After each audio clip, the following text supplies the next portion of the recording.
Hi guys, welcome back to my channel. Today's a good one. All of the things I'm doing to get ready for a rhinoplasty and septoplasty revision. Last year I got a rhinoplasty, septoplasty, so I got my deviated septum fixed and a little bit of cosmetic surgery on my nose. Not a lot, it doesn't look that different, but it's mild. Mostly all to fix my deviated septum. The surgery went okay, but it didn't go great. I never really healed well and I still can't breathe that well. Over the last few days I've been documenting what I'm doing to prepare for surgery this time around. And I want to share it because when I got mine, I had no idea what to expect.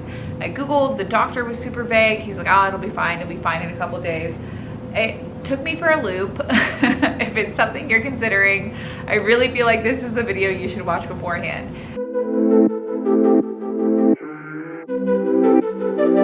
I have to log into my portal and I have to set up my entire account again. I think I did this last time, I'm not sure, but they do communicate really well. I got a call yesterday with a estimate of what the final cost will be for the surgery center fee alone. Where I go, the surgery center fee is a different price from the surgery itself, is a different price from the anesthesia. I think that's pretty typical of most surgeries. Insurance is covering 70% of the surgery center fee, so then I have to pay 30%, which I think is around $1,600. And then I'm sure I'll have to also pay 30% of the anesthesia fee. Okay. I just need your date of birth. You can shower shampoo the night before the morning of, but after that last shower, just don't put any skin products on.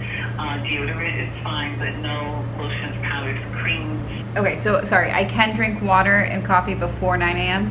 Yes. Okay, but I can't eat breakfast that morning. 9 a.m. No, ma'am. Okay, all right, that's okay, just making sure. Okay. That's good to know because I am a breakfast person. See, I need to. Bye. Today's the last day before surgery. Tomorrow's surgery. I'm nervous and scared. I'm gonna go pick up my prescriptions from CVS right now that the doctor sent in and go pick up some extra vitamins as well.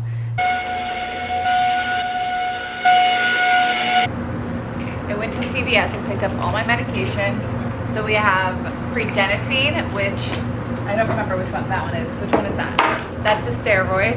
Amoxicillin is the antibiotic. How do you say this one, David? Promethazine. Promethazine is, what is it again? This is the anti-nausea, I think. And then all the vitamins that I want David to try to remember to tell me to take.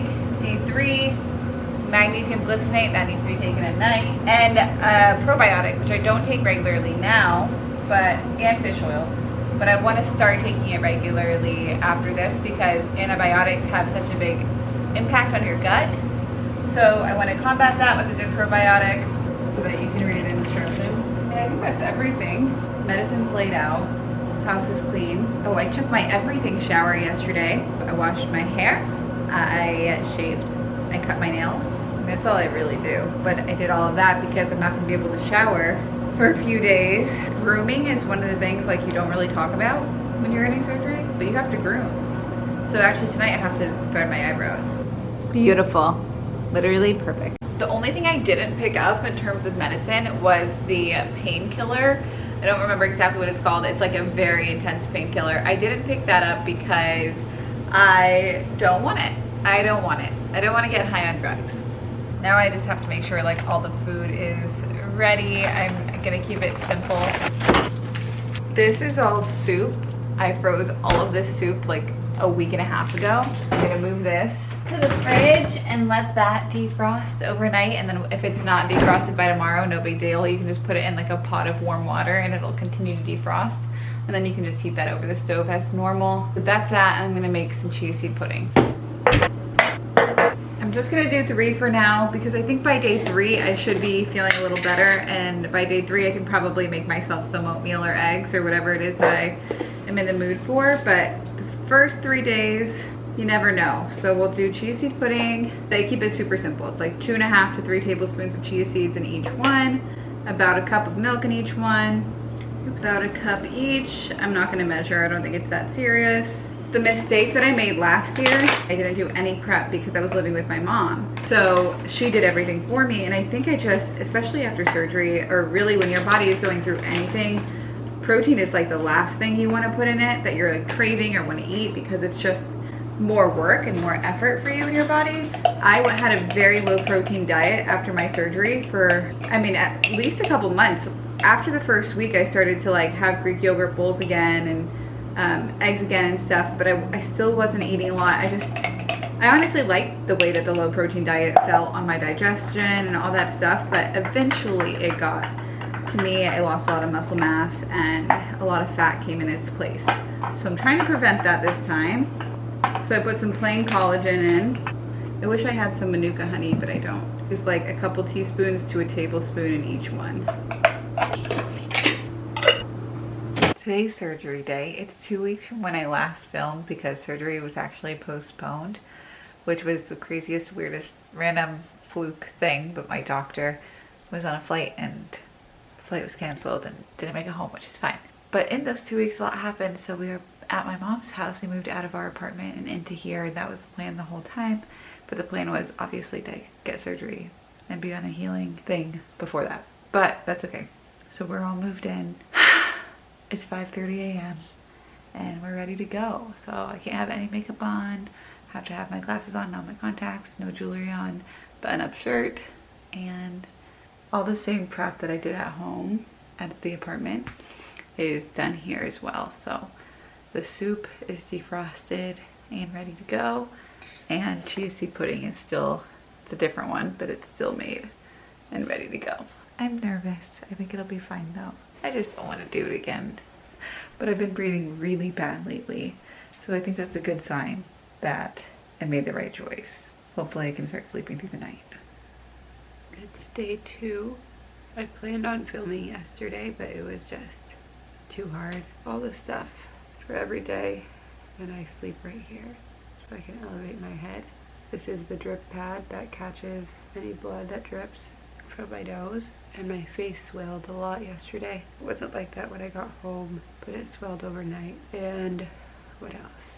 We're just gonna clean around my nose with hydrogen peroxide and water and Q-tips. Last year when I got it, there was a lot of nausea and vomiting for a really long period of time, but it wasn't that bad this time. I didn't vomit at all at home, just one time in the hospital. And then when I got home, there was nausea, but it was okay. And obviously I was really tired. I'm just using this as a mirror.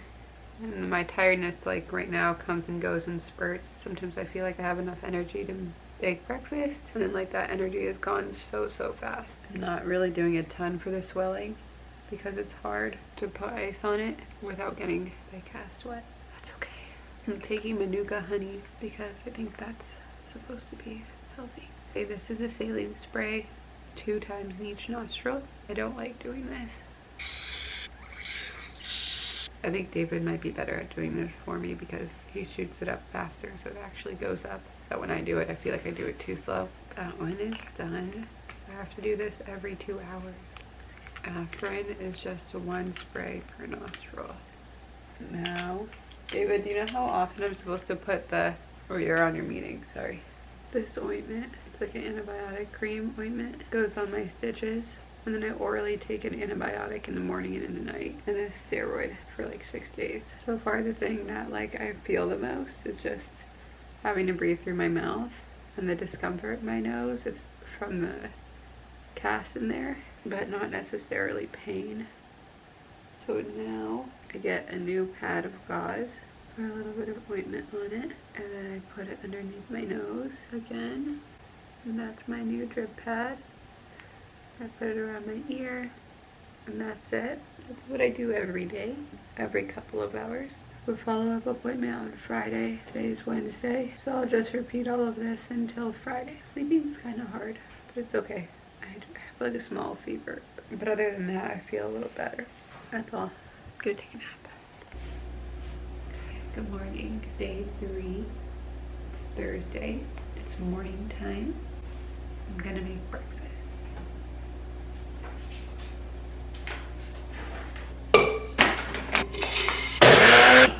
It's just oatmeal that I blend a little bit so that the grains are smaller. And I put in a banana. So the collagen, I wait till it cools down a little bit before I put in Manuka honey. Manuka honey has a lot of like healing properties. So I've been eating it at least once a day. I think I caught a cold which is really what's making me not feel well. So that's unfortunate. Maybe I should put some cinnamon in this. David's still sleeping. I could wake him up or wait for him, but I just don't think I need to because I feel like I have a cold. I just want to take zinc and vitamin C and my medicine before, I don't know, I just feel like all I have is like healing foods and medicine, and I can't take most of it on an empty stomach. I just want to eat so that I can take all that stuff. I'm really tired. I think it's always around day 3 for me, no matter what it is, that I get really impatient. The first 2 days, kind of like accept the rest. And by day 3, I just, get impatient. I'm gonna eat this, then I'll take my medicine. I'm gonna take a zinc, a vitamin C, my amoxicillin, and my steroid. I'm gonna lie down in ice because the swelling is getting really bad, but that's so annoying. I'm not gonna change any of this until David wakes up because I just don't feel like doing it alone. All right, we're on our way to our first follow-up appointment. It's day 4 post-op, right? And the last few days have just been a lot of the same. Day 3, actually. Day 3. I don't know how you count that. Wednesday, Thursday, Friday. Post-op, your op was Tuesday. Yeah, post-operation, Tuesday kind of counts. I really want it to be 4 days post-op, not 3. But either way, it's our first appointment. Yeah, the last few days have just been resting. I think I could use more rest, though. Especially today, I didn't take enough naps. I'm really hoping I get my splints out, but I don't know, it might be too soon. I don't really remember what happened last year, or how soon they came out last year. My bruising on my eyes went down, my swelling went down. I've been icing more, but the swelling just moved down to my cheeks. That's okay. Sleep was really bad last night. Super hit and miss. That was the worst sleep I've gotten in a long time. Here we go. One and Lauren. I didn't really know. My splints came out and some stitches came out too, which is nice. He said I can start to breathe through my nose a little bit, and on Sunday I can wash this off and then start to retape it. Basically everything looks okay. He said it went well and I should be able to breathe better. Perfectly, he said, actually. But yeah, he did say it was like the problem at the beginning was that I had a lot of scar tissue and it healed, or like it formed around my septums. It was like scar tissue at one point of your nose. Created like a pulling effect on the septum part of your nose. So because scar tissue formed, like your skin almost tightened around, like that scar tissue was moved because of the scar tissue. Yeah, something like that. And then your septum was moved as a result of that or something. Yeah, so he said like past like that little obstruction or the lots of scar tissue, like the septum looks on its own like it should have been straight, but the scar tissue like impacted whether or not it actually was. I don't know, I don't really understand, but it's fine. Everything's out now. So there's still a lot of swelling. I think over the next couple of weeks that'll continue to come down. I'll just tape for the next couple of weeks.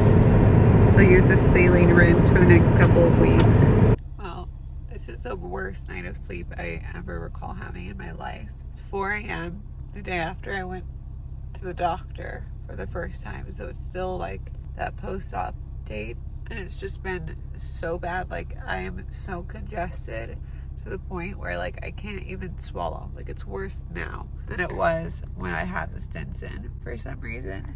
I just drove to CVS at 4 a.m. looking for salt packets for this water rinse that's supposed to help clear some of the nasal passageways. Like I can't even talk. That is 24/7 CVS closed, so I'm just not gonna sleep tonight. And it's like so bad. Like, oh my god, it's so bad. And I'm like trying to sleep with my mouth open, but your mouth gets so dry it hurts. Like your throat gets so dry it hurts, and it's just so inconvenient. Like I don't know, I don't remember last year, but like I don't know, This feels worse. So last night I fell asleep on and off, but it's okay. Woke up this morning and picked up more of these salt packets. I picked up like 200 packets. So at this stage, you start flushing out your nose with this saline rinse. This is something that you might do if you have allergies, like people do it for their kids. It's like not that uncommon. You take distilled water and it's supposed to flush out all of the stuff that you can't blow out because there's a lot of congestion in there and I can't really blow it out right now. So this flushes it out little by little. And they say this is like a vital part of recovery. The more you do this, the better. And keep doing it till I feel fully healed this time. That's the plan. So you put the salt in with the distilled water and then you put it in one nostril, squeeze really hard, and then the water comes out and you literally just like flush it. We are still staying at my mom's, so the bathroom is messy and we're not fully organized right now. I would love it if judgments were kept to a minimum. See, I don't know if I really want to show you all of this.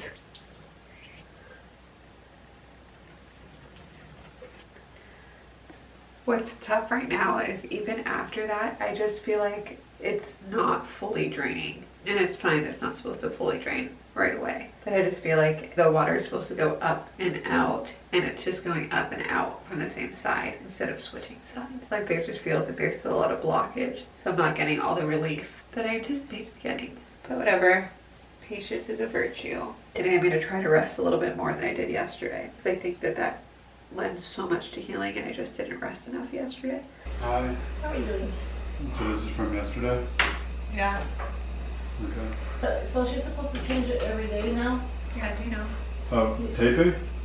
The tape? Yeah, I don't really remember me taping it, to be honest. Like, No, I think it's new. has stuff been coming out still? No? No. Okay, so I'm gonna tell you guys what the doctor just messaged me right now. Okay, so today's day 5 post-op. Oh, day 6. Sorry, did we say day 6? Because Oh yeah, day Sunday, 6. Monday. It's day 6, and I took the tape off or the cast off from the doctor last night, late last night, or before bed, and re-taped it myself. So that's what this is, which is nothing serious. So you just have to tape it to keep the swelling down, and then I think it also helps with like keeping your skin or helping your nose form into that shape.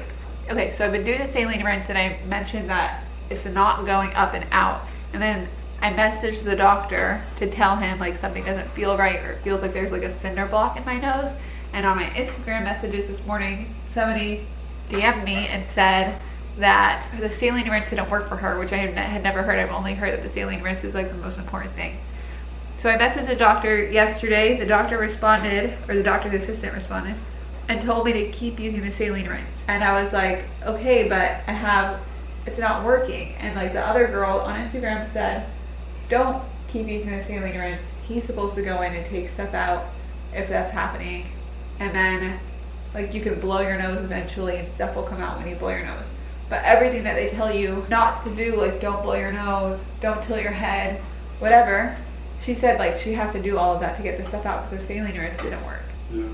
You know? So anyway, so I messaged the doctor back when she said, the assistant said, keep using the saline rinse. And I was like, but the water's coming out of my ear and it's not coming out of the other side of my nose. And it's like basically not working. And I, you know, they're like vertigo symptoms and whatever. And then she just messaged me back and she said, you can stop using the rinse for now. Thanks. I'm like, but then what do I do? Do I make an appointment? Are you gonna suck it out for me? It's just frustrating because like I actually really can't sleep. So it's like, how much longer until the next follow-up appointment am I gonna be choking on my throat every night that I go to sleep? What did she just text you right now? Right now. Help! SOS. I just don't want to be annoying because I know what people do with annoying patients. Video for my children when they tell me they want to get a nose job because they're blessed with my natural nose. They see me and David having noses they don't have. All right, today is officially day 6 post-op, so it's been exactly a week since surgery. The doctor, yesterday was a day, I was waiting for the doctor's response. They messaged me back this morning and basically said I will not be getting another appointment until my next follow-up that's already been scheduled, which is so annoying because I really want them to go in and suck out everything because that saline wash is just not getting everything out. But I did use the saline wash one more time just because everything inside gets really hard. So the saline keeps it really soft, even though it's definitely not working and it's not going through all the way. At least it's like not making everything super crusty inside. So it is still super hard, like swallowing, sleeping, drinking. And she basically said it's going to be hard for the next 2 weeks until my next follow-up appointment. I don't know why they won't see me this week. Just like give me peace of mind and see me, but they won't. It's gonna be a hard one. Just whatever. I can suck it up as long as I come out breathing on the other end. I don't really care, I guess. Inshallah, I come out breathing on the other end. Anyways, that is week 1 vlog of a rhinoplasty and septoplasty revision. Be sure to like and subscribe for the next vlog and the next update. Woo. And that's all for now. Is it unsatisfying to see a better end? It is for me.